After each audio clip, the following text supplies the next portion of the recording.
13, que vai dizer: Irmãos, não quero que ignoreis que muitas vezes planejei visitar-vos, mas até agora tenho sido impedido para conseguir algum fruto entre vós, como também entre os demais gentios. Amém? Paulo, ele deixa claro aqui no versículo 13, o anseio, a sua vontade de ver a igreja. Tanto a mente quanto o coração de Paulo estava com o mesmo desejo de ver a igreja que ele ainda não conhecia, de conhecer os irmãos, os rostos, por as pessoas a qual ele orava. Ele tinha vontade de conhecer quem será que são os irmãos da igreja de Romanas, a qual eu oro, ó meu Deus. Ele tinha essa vontade, esse anseio, era algo que ele desejava. Aquilo que ele fala mostra que ele tentou mais de uma vez, Denise, mais de 2 vezes. Eu tento constantemente ir visitar e faço planos para visitar vocês, mas não consigo. Meus planos são frustrados. Mas aquilo que para ele, e a gente comentou isso na quarta-feira passada, aquilo que para ele foi uma grande dor, um grande desejo que ele não conseguiu cumprir, para nós, nos dias atuais, se tornou uma grande bênção. Porque, veja bem, Deus fez com que Paulo, Daiane, não conseguisse ir até Romanos, falar as palavras que iam chegar até o coração daqueles homens. Mas para nós não ia chegar aquelas palavras, as palavras iam se perder com o tempo. Mas ele fez com que aquilo que ele escrevesse na carta que ele mandou para Romanos se permanecesse fiel há 2000 anos. E aquilo que ele falou há 2000 anos atrás permanece até o dia de hoje. Então aquilo que muitas das vezes nós passamos, que nossos planos são frustrados, que aquilo que nós planejamos é frustrado, para nós é um grande terror, mas nós não sabemos o plano maravilhoso de Deus. Nós não conhecemos aquilo que Deus pensa ao nosso respeito, aquilo que Deus vai nos usar. Paulo talvez nem imaginava a maneira que Deus estava trabalhando para usar ele ainda nos dias atuais. Talvez ele tinha como significante aquilo que ele tinha para falar para aquele povo, mas ele não imaginava que o quão importante era o que ele estava falando para nós nessa noite. Então, para ele, os planos dele foram frustrados, mas para nós foi uma grande bênção poder analisar e observar aquilo que ele deixou para nós, sem saber. E hoje nós temos acesso às palavras dele, né? E quarto ponto que demonstra a preocupação e o zelo de Paulo, é que Paulo, se você ver o último trecho do versículo 13, ele vai dizer, para conseguir algum fruto entre vós. Então Paulo, ele deseja estabelecer uma relação, não como nos dias atuais, ao qual o pregador ele vem, ele prega uma hora para você, e você recebe, se receber, não recebeu, se receber, amém, também se não receber, amém, ele faz o seu papel e ele vai embora. Mas Paulo, ele tinha preocupação de estabelecer uma relação com a igreja de Romanos. Ele queria, veja bem, olha só que coisa gentil, para conseguir algum fruto entre vós. Ele queria dar algo, e ele também queria receber, ele queria reciprocidade daquela igreja. Ele queria amor e comunhão com aquela igreja. Ele não queria só ir lá doutrinar a igreja. Ele não queria lá só ensinar, só ganhar fama, só ganhar status. Mas ele queria intimidade com aquela igreja. Ele queria proximidade, porque aquilo que ele tinha aqui, a afetividade que ele tinha era um amor real para com aquela igreja. Não era algo falso, feito com mãos humanas, com pensamentos humanos, interesseiro. Não era algo que ele estava com interesse no seu coração de receber fama, status, dinheiro, porque isso Paulo tinha antes da sua conversão. Então ele não procurava isso, ele procurava o amar e ser amado. Ele procurava estender a mão e também receber.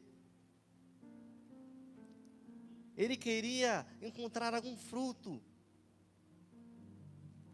E a igreja brasileira hoje se encontra totalmente dispersa desse propósito.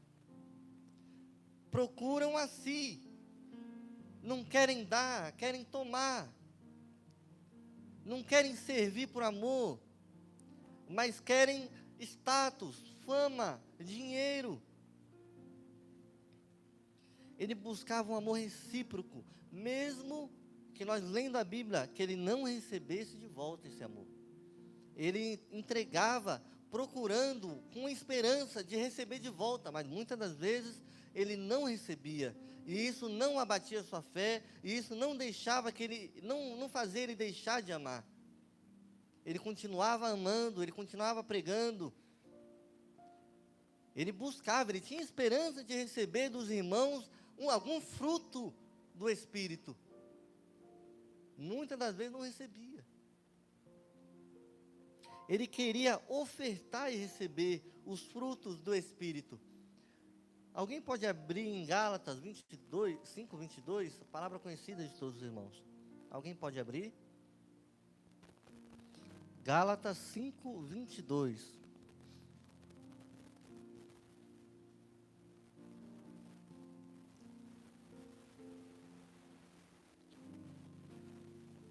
Alguém achou, amém? Achou, irmã Josi?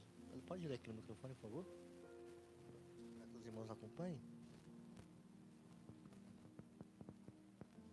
O lar cristão, marido e mulher. As mulheres se... Aí é certo. Achou aí, ô lindinha? Lê aqui então, lindinha. Falei, oxi. Fugiu um pouco. Amém. 22. Mas o fruto do Espírito é caridade, gozo, paz, longanimidade, benignidade, bondade, fé, mansidão, temperança. Então, a gente crê que Paulo ali não estava falando de frutos do Espírito. Ele não estava falando de profecia, né? De palavra revelada, de manto, de mistério. Não estava falando disso, né?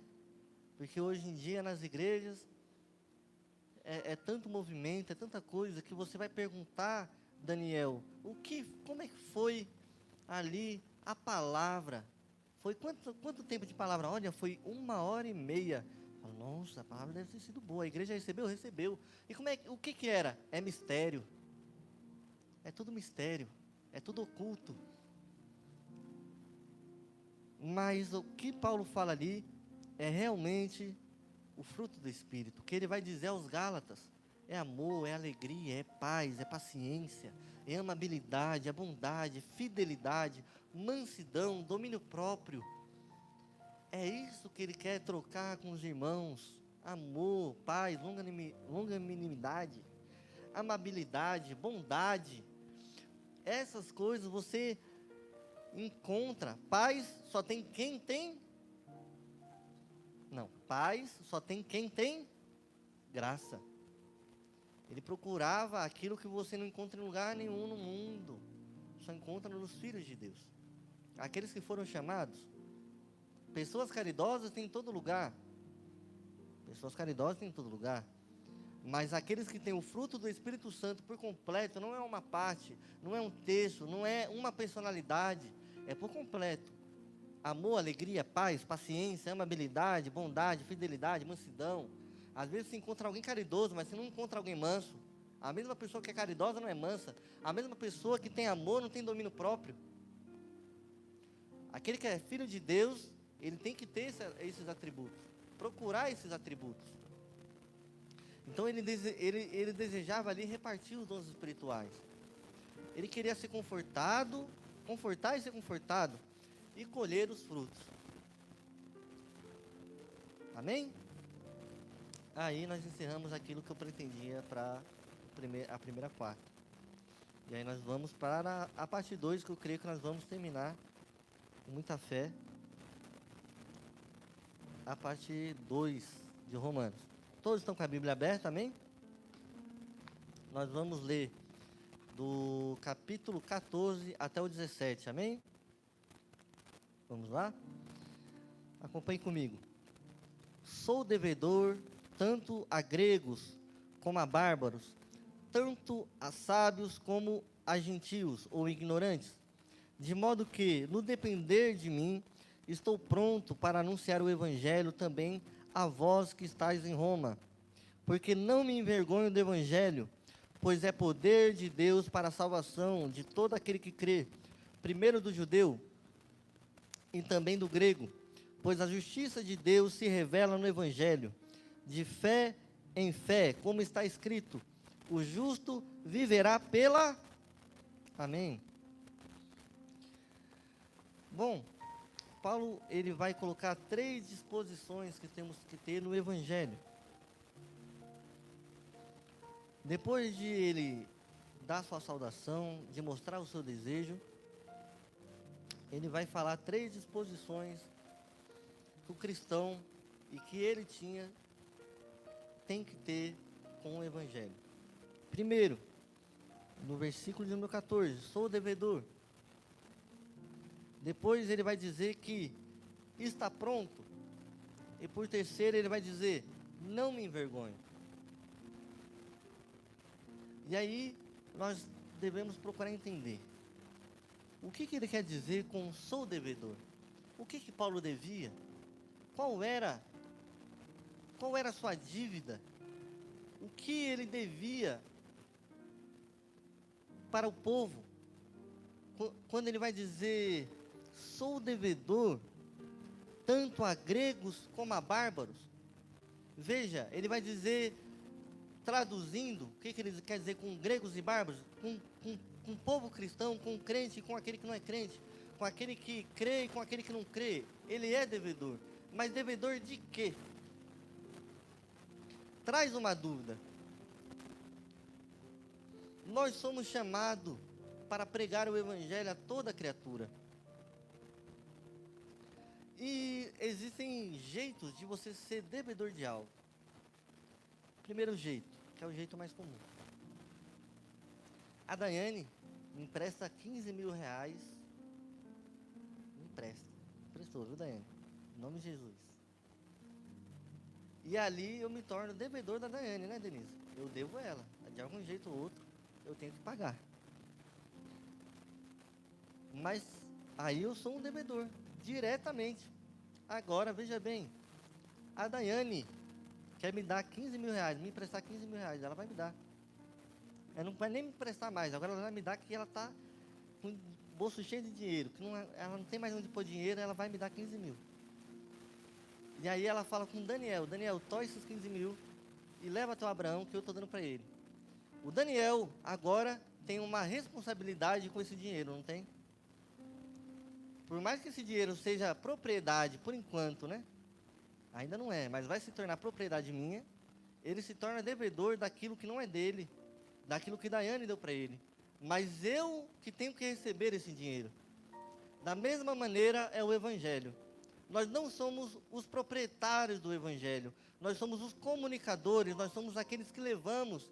E a partir do momento que Deus entrega o evangelho nas nossas mãos, nós somos devedores a toda criatura para pregar o evangelho. Eu me tornei devedor, não me tornei?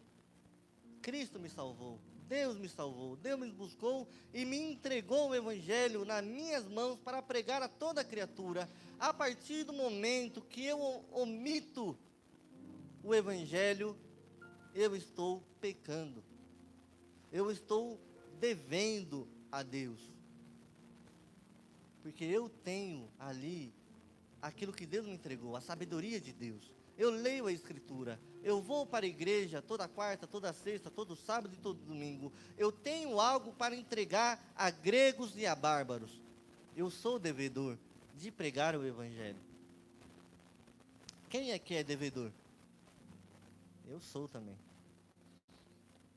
Então recebemos de Deus algo que não é para ficar retido. Lembra que na quarta-feira nós vimos que Deus chamou Paulo mas o devolveu, o lançou ao mundo novamente. Da mesma maneira, é a sua igreja.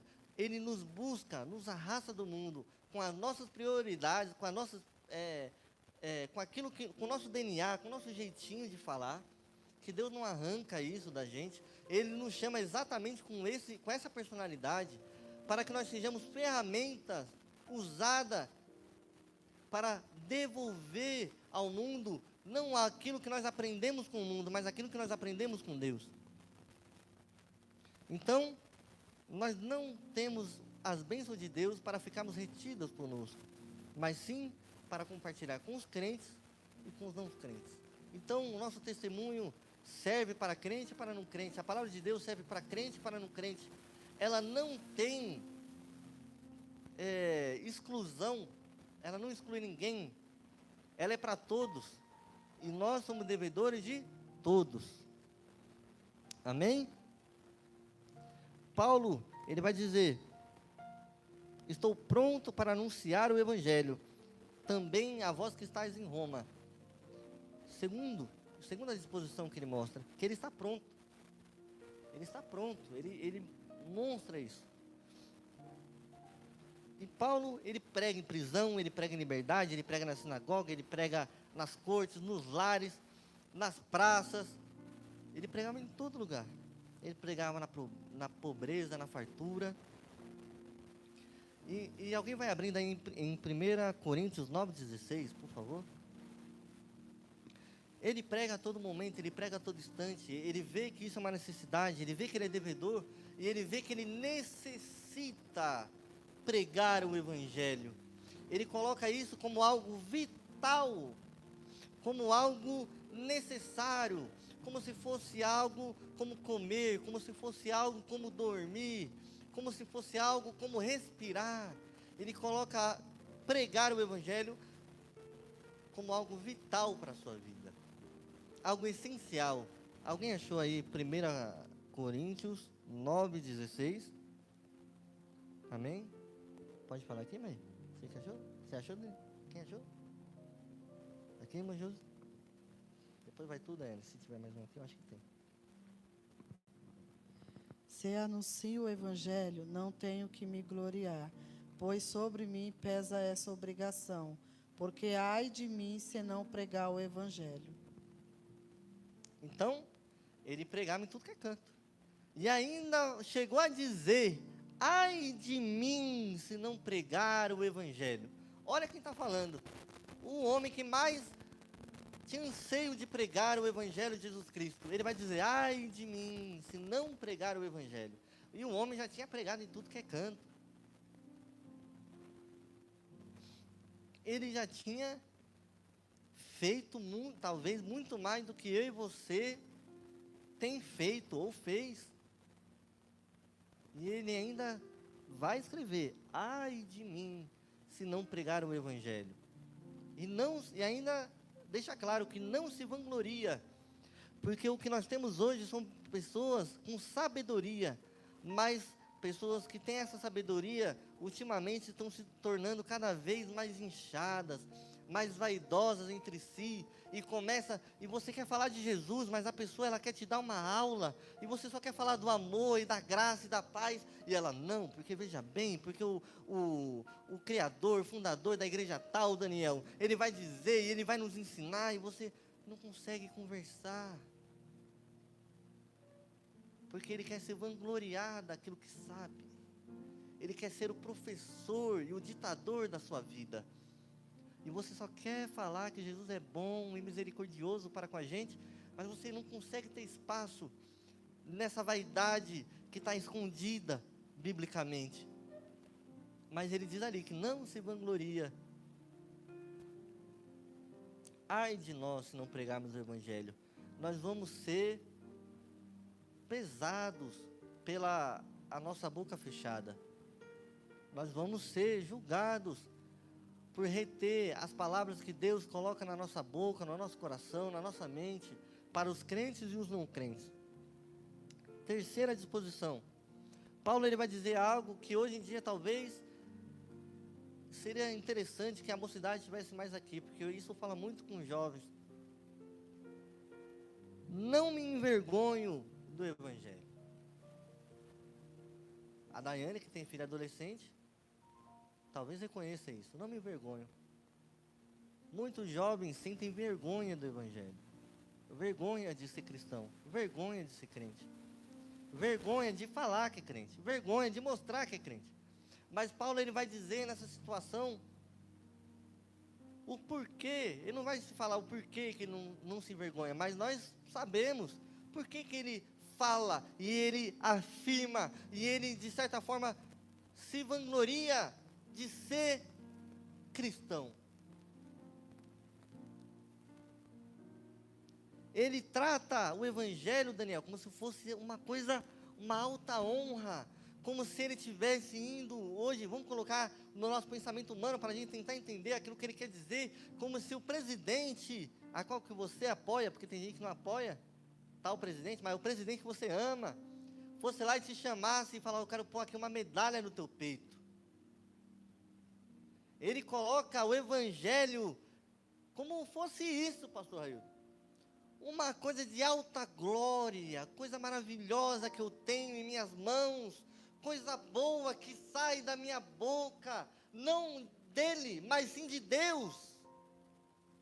Ele coloca o Evangelho como se fosse a coisa mais maravilhosa. Aí você pode falar, mas Abraão, mas espera lá. O que poderia trazer a vergonha a Paulo do Evangelho? Será que você sabe me dizer? Vou mudar aqui a página, que a lista é grande.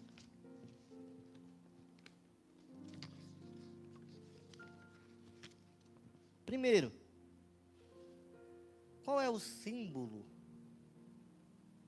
de nós crentes? Qual é aquele que é fiel e verdadeiro?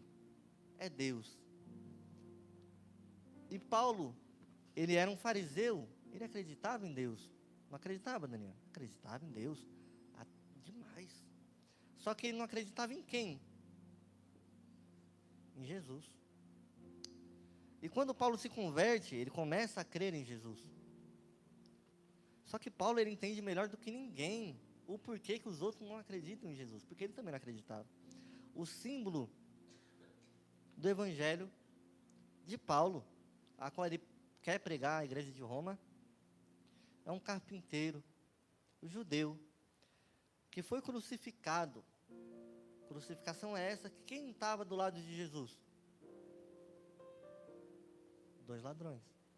Crucificação que era feita para criminosos. Então esse era o símbolo, esse era o evangelho diferente daquele que estavam acostumados, que Paulo pregava. Então o símbolo ser um carpinteiro judeu, que não era, o judeu não era uma pessoa muito bem vista. Tanto que ao decorrer da história a gente foi vendo que o mundo perseguiu os judeus.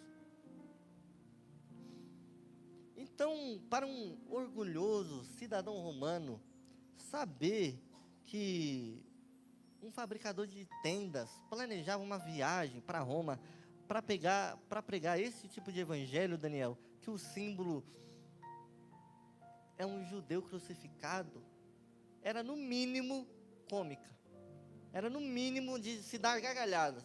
Olha aqui essa carta que nós recebemos desse homem aqui, que faz tenda, que está falando que o Filho de Deus é um carpinteiro, nascido numa cidadezinha, que foi morto, crucificado do lado de 2 criminosos.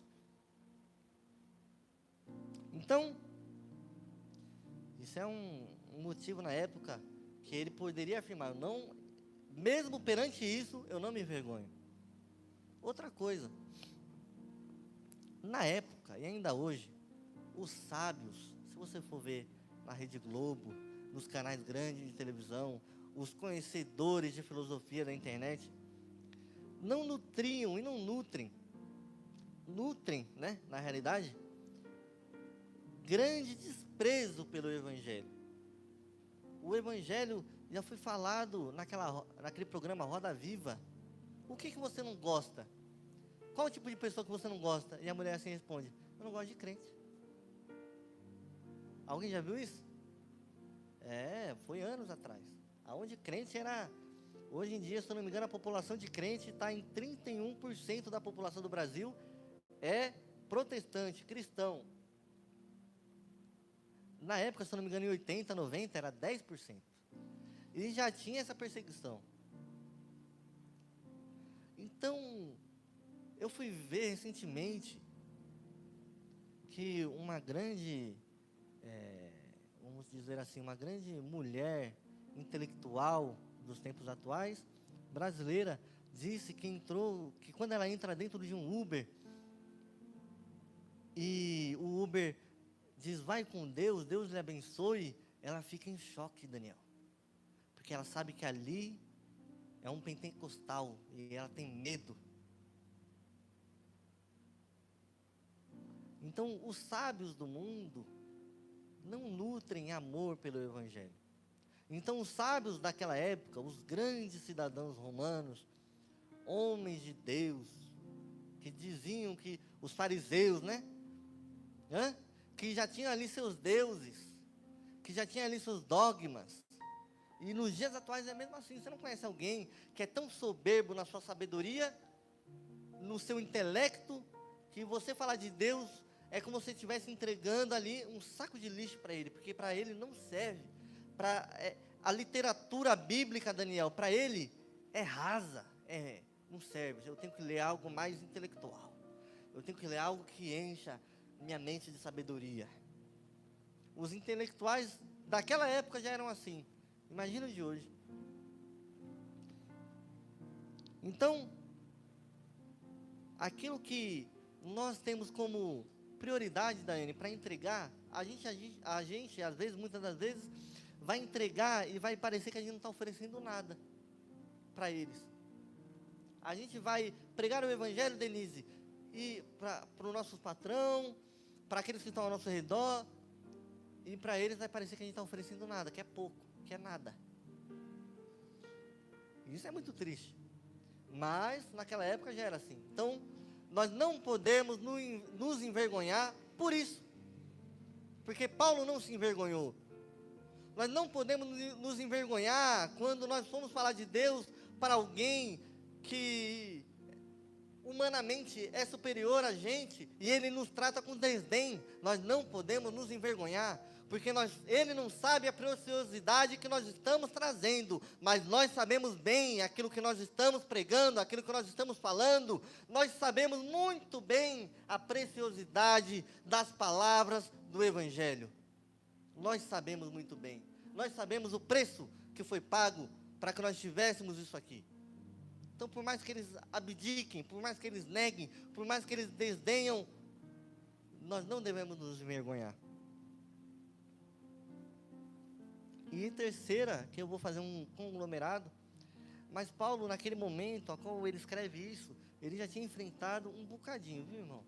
Ele já tinha enfrentado umas lutinhas, umas batalhas, um pouco diferente, talvez, daquilo que eu e você estejamos passando, né? Ele foi perseguido em Damasco, ele foi rejeitado em Jerusalém, ele foi apedrejado em Listra, ele foi açoitado em Filipos, ele foi enxotado de Tessalônica e Bereia, foi chamado de tagarela em Atenas, taxado como impostor em Corinto. Por causa do Evangelho, Paulo enfrentava lutas constantes. Então, talvez, por causa do Evangelho, eu e você enfrente luta constante. Talvez você enfrente lutas constantes com seu marido, com seu esposo, com a sua família, no seu trabalho, enfrente lutas constantes. Talvez não desse nível, porque graças a Deus no Brasil ainda não chegou.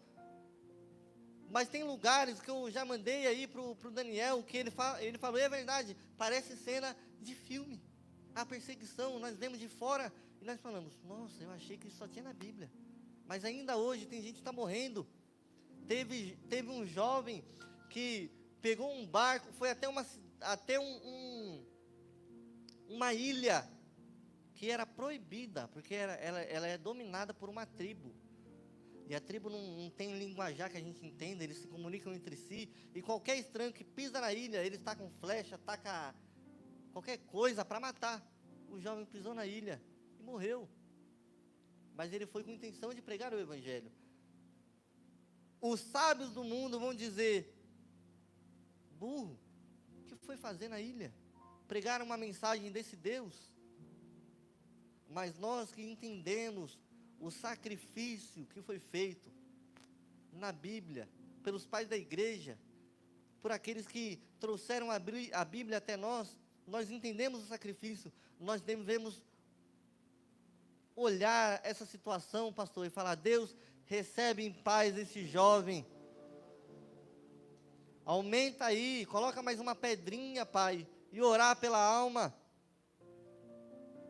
Porque ele teve a disposição, a fé, que muitas das vezes nós não temos um terço de pregar por aquele que muitas das vezes não vai nos matar, mas ele teve coragem e disposição para ir pregar por aqueles que o mataram.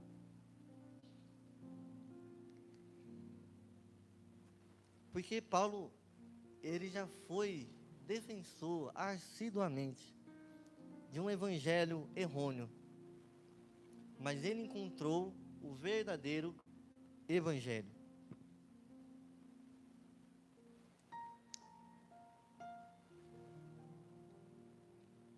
E qual é o verdadeiro evangelho? Alguém sabe me dizer qual é o verdadeiro evangelho? Para a gente entender qual é o verdadeiro evangelho, a gente tem que entender o que não é. Vamos fazer um caminho contrário. O que não é, Daiane, evangelho?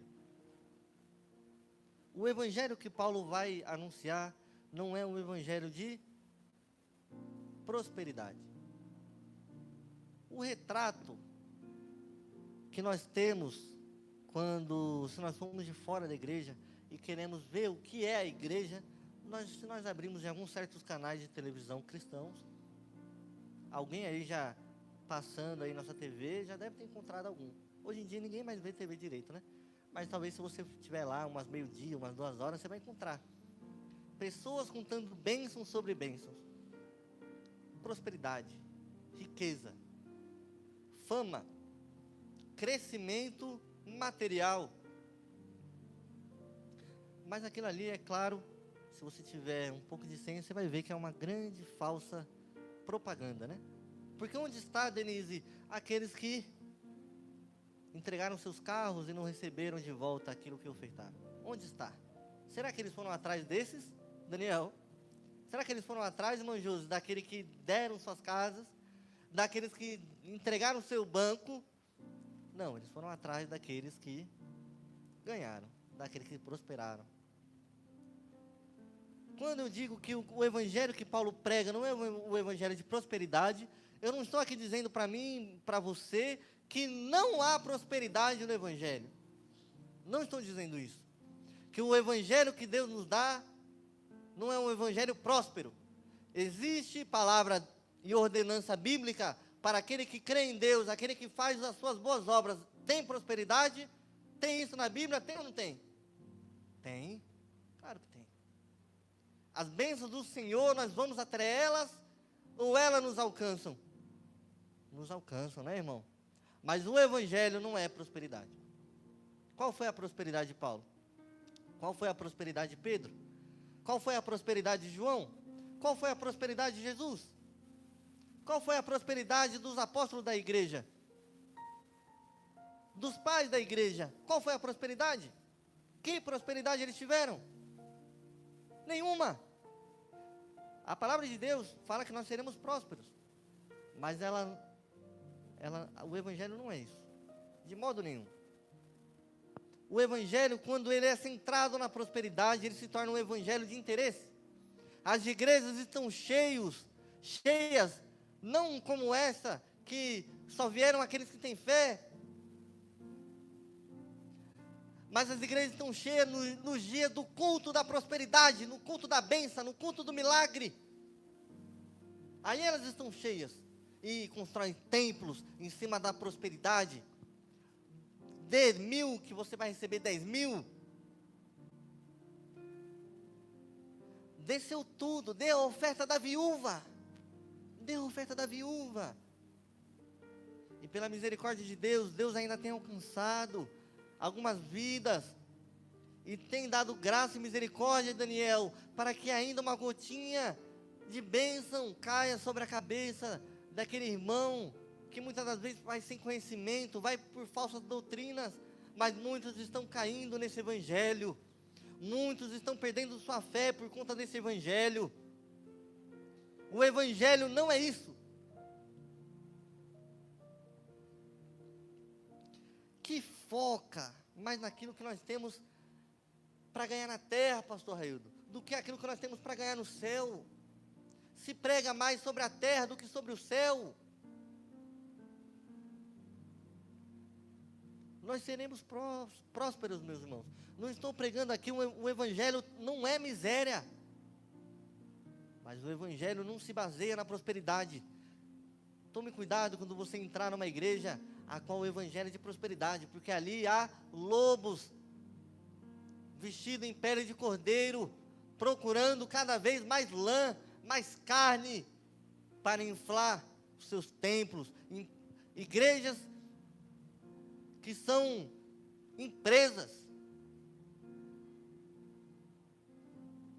que multiplicam e procuram multiplicar, não almas para Deus, mas os seus cofres bancários, para construir outro templo, e outro templo, e outro templo, à custa de enriquecer 1, ou 2, ou 10 homens.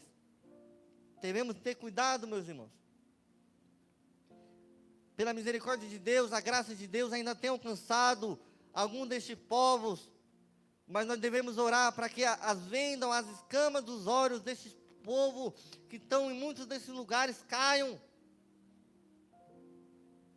Isto não é realmente o verdadeiro evangelho. Não é. De modo algum. O evangelho de Paulo também não está centrado em milagres e prodígios.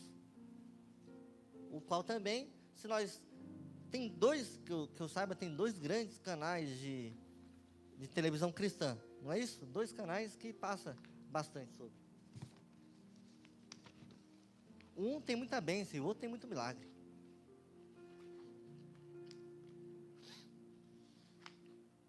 Não é? Eu estou falando alguma besteira aqui? Se eu estiver falando, se eu falar, Mabrão, você está indo contra um grande homem de Deus. Não estou discutindo isso, estou falando de evangelho.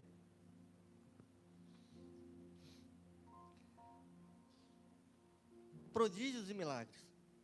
Igrejas que estão mais preocupadas em sarar o corpo do que a alma.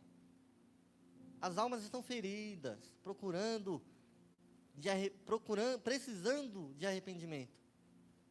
Mas, talvez, um pé é maior que o outro, um câncer.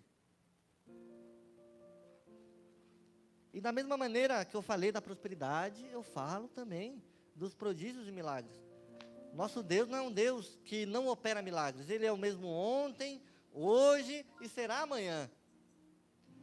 E Ele operou milagres, Ele opera milagres e vai continuar operando. Mas o Evangelho não se baseia em milagre, e nem em prodígio.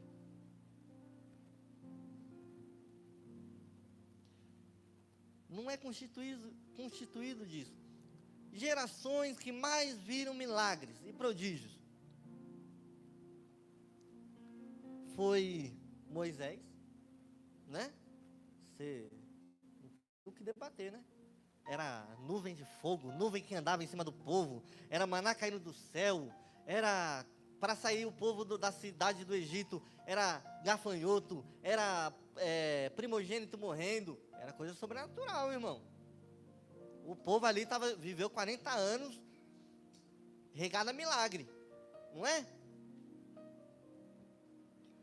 Outra também, Elias, né? Elias também, foi uma épocazinha, Deus estava ali derramando milagre. E também dos apóstolos. Mas foram gerações incrédulas, né, Daniel?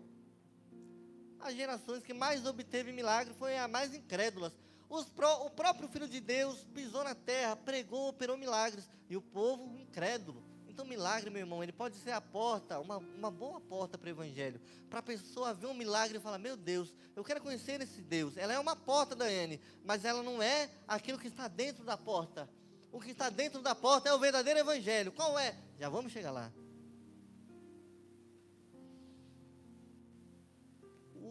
Paulo vai dizer, o evangelho é poder de Deus. Porque não me... Olha o que ele vai dizer no versículo 16, Manéia. Porque não me envergonho do evangelho, pois é poder de Deus. E poder, nos dias atuais, ele é feito para quê? Para destruir. Está acontecendo guerra.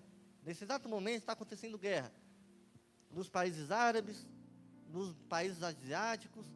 Tem gente querendo guerra. Estão vendo aí que estão parecendo estar querendo guerra até com o Brasil. Foi derrubado um avião recentemente que a FAB, né, aqui do Brasil, falou, ó, dê meia volta. Vai embora. E não obedecia.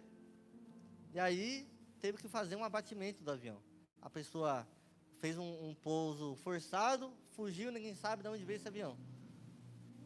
Então veja, o poder hoje, ele é usado para destruir. Mas Paulo vai dizer o que no versículo 16? Pois é poder de Deus para a salvação de todo aquele que crê.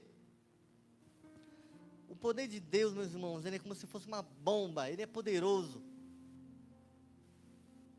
Ele é poderoso, ele é poder de Deus.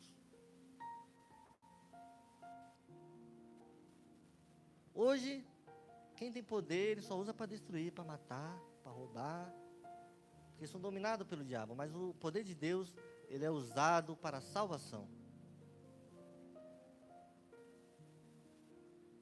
O evangelho é a mensagem de Deus, do amor de Deus,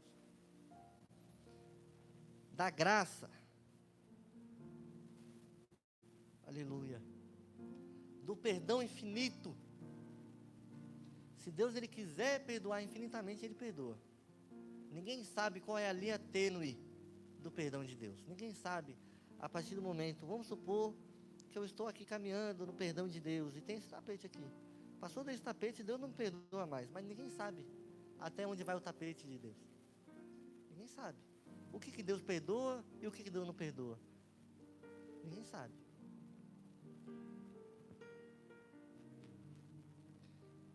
É a graça infinita, do perdão infinito.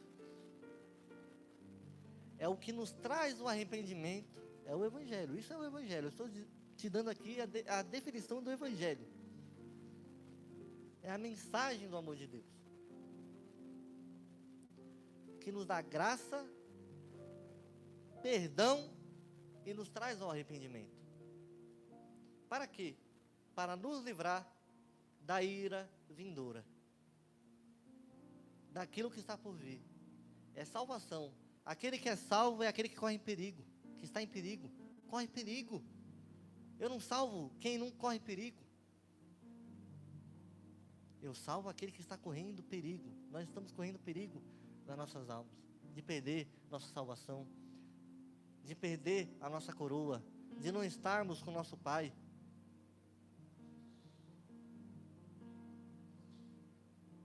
Estamos quase terminando, eu creio que vai dar para terminar, glória a Deus. O evangelho verdadeiro é a única salvação. A salvação não está na política. A salvação não está nos homens. A salvação não está no homem de Deus. Não está no grande teólogo. Não está no grande sábio. A salvação não se encontra ali. Não se encontra a salvação aí. Nós devemos buscar salvação na fonte. Qual é a fonte? É o próprio Deus. A salvação é o evangelho. O evangelho é a única porta de salvação. Para mim e para a sua vida. Eu queria deixar aqui uma frase. O evangelho, Daiane, é poder de Deus para a salvação de todos, sem acepção. Quem conhece essa palavra, né? Ele não faz acepção de ninguém, não é verdade? O evangelho é poder de Deus para a salvação de todos, sem acepção. Mas o evangelho não é poder de Deus para a salvação sem exceção. Não é sem exceção. Tem suas exceções. Paulo vai dizer, versículo 16. Pois o evangelho é poder de Deus para a salvação de todo aquele que nele crê. Tem que crer. Pastor Raildo, se não crê, está frito. Se não crê, é básico. Então, agnóstico, ateus, misticistas, descrentes, pessoas que abandonaram sua fé, deixaram a carreira. Eu não creio mais em nada, eu não creio, eu não acredito. Tem que crer. Se não crê, meu irmão, se não crê, não adianta nada. Aí você pode falar, talvez você nem tenha falado, mas eu vou criar essa dúvida na sua cabeça. O que é crer? O que é crer? Quem aqui crê? Mas o que é crer? Vamos lá. O evangelho é poder de Deus para todos aqueles que creem. Para a gente crer em algo, a gente tem que... Alguém aí falou, não sei se foi Mané, Nojoso, a gente tem que acreditar.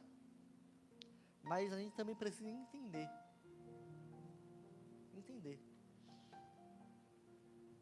Se eu falar para você que quando eu faço assim, faz um monte de partícula, de molécula, de não sei o quê, se você chegar para alguém do meio do mato, ele vai falar, você tá louco? Né, Daniel? Que loucura é essa, meu amigo? Aqui não tem nada não, você não tá vendo que aqui, ó, que não tem nada não. Você fala, meu amigo, aí tem. Se eu falar para você que quando, pega aqui na minha mão, que quando eu faço assim, a minha pele não está encostando na pele. Eu estou falando de uma forma leiga, né? Mas eu estou aqui com a mão segurada, vocês estão vendo aqui? Se eu falar que se alguém pegar um mega microscópio, vai ver que as partículas não se unem, elas ficam separadas. Aí você vai chegar para alguém que não entende, que não tem muito conhecimento, e vai explicar isso, Denise. Você acha que ela vai crer? Você está louco, meu. Pronto. O pessoal da cidade é meio doido, né? É igual quando começou a chegar a energia elétrica, o pessoal achava que era coisa de outro mundo, né? Hoje em dia para nós é normal. A gente acredita que a energia elétrica sai do poste e vem parar aqui na lâmpada, né? A gente acredita, porque a gente tem mais ou menos uma noção, a gente entende mais ou menos. E às vezes a igreja, eu falo igreja como o povo, né? Mas tem uma visão, Daniel, que a mensagem que Jesus Cristo prega é uma mensagem irracional. É algo fora da lógica.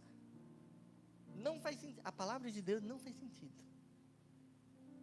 Mas, para mim, é totalmente racional. Eu creio no Evangelho racionalmente. Quem aqui lembra quando eu falei que um momento na minha vida eu pensei, eu creio porque eu creio ou eu creio porque os outros creem? Quem lembra disso aí? Amém, né? Algum momento da vida eu tenho que crer. Racionalmente, Daniel. O que eu estou acreditando? Por que eu estou indo no domingo à igreja? Por quê? Eu fui procurar entender.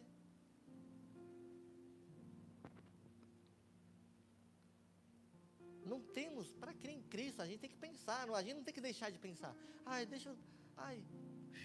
É inacreditável que Cristo ressuscitou ao terceiro dia, então eu vou fingir que eu sou burro, pum. Eu vou fingir que eu não entendi o que a Bíblia está dizendo, pum. Aí eu passo desapercebido para essa parte aqui, que Jesus andou sobre o mar. Não, aí alguns vão dizer, não. Né, Daniel, tem muito essa teologia do vamos aproximar, era uma parábola, veja bem. Não, ele não andou realmente sobre o mar. Na realidade, era uma poça. Vamos fazer uma mistureba aqui. Não, ele não ressuscitou ao terceiro dia. Ele passou mal 3 dias com dor de barriga. Aí no terceiro dia ele foi curado. Tem esse evangelho. Se não tomar cuidado, tu cai nele. Quem já não viu? Não. Olha, quando o marido, eu já vi muito isso, quando o marido é meio descrente, não acredita, ou é ateu, ou não, ele sempre vem com uma conversinha parecida para a esposa, ou a esposa para o marido. Você não entendeu direito. Eu ouvi alguém falando na internet. Porque não é muito bem assim. Você entendeu errado, você interpretou errado. Você está lendo a Bíblia errado. Colocando dúvida. Tem coisa que é, meu irmão, parábola, mas tem coisa que é literário. Jesus andou sobre o mar, meu irmão. Jesus ressuscitou. Ele é filho de Deus. Não tem outra interpretação. É isso. Não é uma mensagem racional. Que, eu tenho que virar um macaco para acreditar nisso. Não. É racional. Mas ela também força seu entendimento. Não vou dizer que é uma coisa simples. Entendi tudo que está escrito aqui. Não, ela força você pensar. Muitos não querem se forçar a pensar, Daniel. Aí, preferem virar uma espécie de ser inanimado. Mas a palavra de Deus, a gente lê, ela nos força a pensar, a meditar na palavra, para entender o que ela quer falar conosco. Porque muitos têm a Bíblia como um livro mágico. É um livro mágico. Isso aqui é a palavra mágica.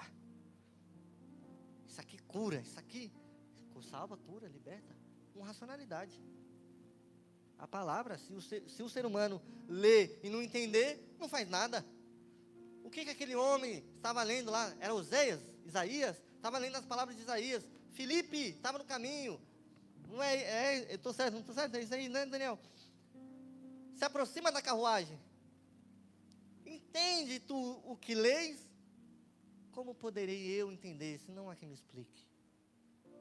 E Filipe sobe na carruagem. E começa explicando de Jesus, e explicando o que Isaías queria dizer. Bababá. Tem um lago, um mar, vou colocar na palavra atual. E ele entendendo, Denise, racionalmente, aquilo que Filipe estava dizendo, falou: posso eu ser batizado? Nada impede. Seja batizado. Foi batizado. O entendimento da palavra que nós temos que entender é o que transforma. Falar só por falar, ler só por ler o versículo do dia, isso não basta. Ter entendimento é essencial. A gente tem que crer. Jesus não era um personagem fictício, não era Marvel, não era igual a Paixão de Cristo, que era um ator. Era um ator? Não era. Ele viveu. Ele viveu, ele era vivo. Há 2.000 anos atrás ele estava vivo. Ele era verdadeiro, ele era palpável. Outros escritores fora da Bíblia falavam, mencionavam. Não é algo irracional, eu não estou inventando uma história de pilim-pim-pim. Não é Peter Pan, não é a história da Disney. Eu não estou criando aqui uma coisa que não dê para você acreditar, que meu cérebro não entende. A palavra de Deus, ela é totalmente racional, meu irmão. A nossa fé não pode ser algo sem razão. Não pode ser algo sem razão. Por que você está aqui? Não tem razão. Qual é a razão de você seguir a Cristo? Não sei. Por isso que nós estamos aqui nessa noite. Por isso que nós lemos a Bíblia, estudamos a Bíblia, procuramos entender a Bíblia. Por isso que nós ouvimos com atenção a pregação. Para que aquilo que nós vivemos, não seja sem razão. Sem motivo. Sem propósito. A minha fé não pode ser sem razão. Que horas é, velho? Olha, tem que entregar já. Glória a Deus. Então, eu acho que é isso. Mas, meus irmãos, só para terminar, que aí a gente só fica com o último final de Romanos. Fé é ter total confiança em Cristo, que Ele nasceu sendo Filho de Deus, que Ele morreu por nós, ressuscitou, cremos, calma aí, cremos, para aí, foi o que vocês falaram, o que é crer, o que é ter fé, né? Foi o que a irmã Jesus falou, o que a Mané falou, né? Isso é crer. Mas a gente pode ter esse conhecimento. Isso é conhecimento. Esse conhecimento a gente pode ter e não crer. Sabe o que é crer? A gente crê e confia nele. E colocamos toda a nossa esperança nele. E ele é a nossa única saída, a nossa única escapatória, a nossa única salvação. Nós cremos totalmente, somos entregues totalmente a ele. Isso é crer. Isso é ter fé. Isso é acreditar. Isso é realmente crer. Isso é crer. Crer não é somente eu acredito que Jesus. Quanta gente não crê assim, Daiane? Talvez se eu for conversar com o Caio, seu marido vai falar, não, eu acredito, realmente, Jesus existiu mesmo. Existiu. Ah, não, ele pode ter operado milagres. Ah, você pode saber, né? Não estava lá para ver. Não, ele pode acreditar em uma série de porções de coisas. Agora, confiança total, entregar sua vida totalmente a ele, isso é crer. Isso é crer. E o Evangelho é poder de Deus e salvação para todo aquele que crê. Amém? Irmãos, ficou alguma dúvida? Ficou alguma dúvida, irmãos? A pastora falou que os irmãos não acho deselegante se os irmãos têm alguma dúvida a respeito do estudo. Amém? Se os irmãos tiverem alguma dúvida, os irmãos têm alguma dúvida? Amém?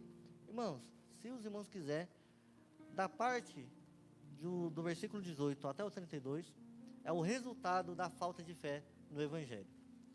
E eu iria somente ler. Amém? Eu iria somente ler. Porque realmente é bem didático, Daiane. Que é realmente o homem inflamando sua carne, né, Daniel? Inflamando sua carne contra o homem. É a falta de fé, é a falta do Evangelho, é a falta do poder de Deus, é a falta do remorso, é a falta do arrependimento. Isso traz para o ser humano toda essa série de coisas. Mas como já deu o horário, amém? Eu encerro por aqui. No próximo estudo, a gente lê do versículo 18 até o 32, amém? Que é o resultado da falta de fé e do Evangelho. E nós seguimos do capítulo 2 em diante, amém? Então, desde já agradeço a oportunidade, irmãos. Os irmãos